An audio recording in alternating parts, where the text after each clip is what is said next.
अस्सलाम वालेकुम वरहमतुल्लाहि वबरकातुह। कल हमने पढ़ी थी सूरह अल-फातिहा की। हमने दुआ मांगी थी अल्लाह से, इहदिना सिरातल मुस्तकीम, अल्लाह हमें हिदायत दे, अल्लाह हमें चला सीधे रास्ते पर। अब सीधा रास्ता किसका? अल्लाह हमें सीधा रास्ता किन लोगों का दिखा? यह है सिरातल लजीना अनअमता अलैहिम।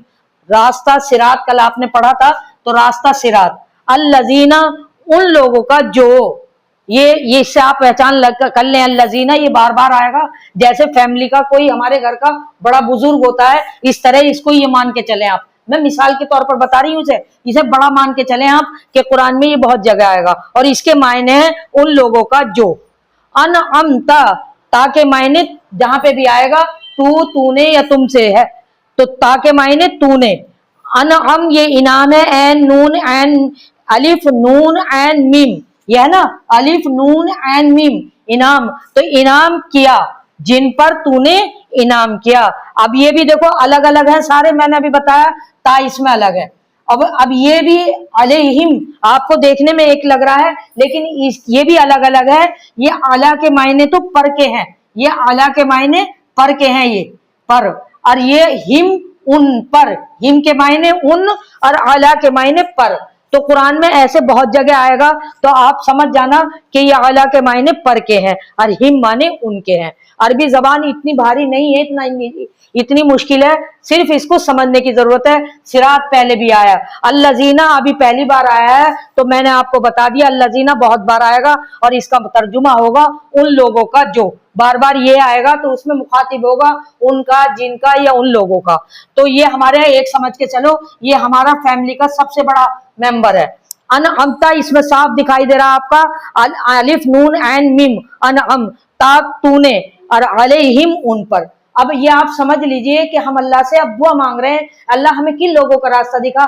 हम इनाम किसको समझते हैं? अल्लाह हमें औलाद दे, हमें अल्लाह दौलत दे, अल्लाह हमें मकान दे, हम उसको इनाम समझते हैं। अल्लाह का इनाम उस पर है जो अपने दीन में पुख्ता हो और दीन पर अमल करने वाला हो, और उसके बीच रहकर जो अल्लाह ताला हमें इनाम बख्शता है। जैसे कि पैगंबरों के इससे पहले इसमें मिसाल दी गई है उन पैगंबरों की, उन शोहदाए कराम की, कि जिन पर अल्लाह ताला ने अपने इनाम नाजिल फरमाए। तो ये हमारे लिए दुआ है। अब हम अपने लिए भी दुआ कर सकते हैं, अल्लाह ऐसे इनाम नाजिल फरमा जैसे तूने हमसे पहले लोगों पर इनाम नाजिल फरमाए।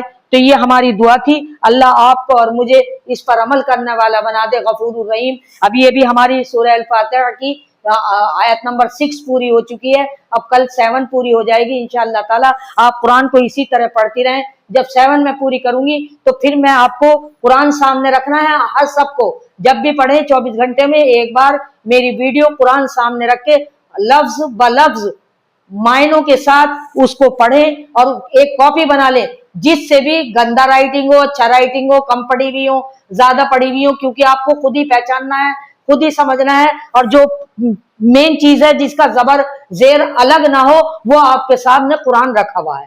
तो कुरान सामने रखकर और मायने इस तरह इसमें से देखकर पहले कॉपी पे उतार लें, और कॉपी पे उतारने के बाद उनसे हूबहू बिल्कुल ऐसे मिलाते चले जाएं और कुरान को पढ़ते चले जाएं। इंशाअल्लाह ताला कल हमारी 7 पूरी हो जाएगी, उसके बाद पूरी एक साथ पूरे का सूरह अल-फातिहा का तर्जुमा करा दिया जाएगा आपको इसी तरह। तो आप इसकी प्रैक्टिस करें इंशाअल्लाह ताला। मुझे अल्लाह की ज़ात से उम्मीद है कि जैसा मैं आप लोगों को बता रही हूँ आप उसी पर अमल कर रही होंगी। अल्लाह आपको और मुझे कुरान पर अमल करने वाला बना दे। अस्सलामु अलैकुम व रहमतुल्लाहि व बरकातुहू।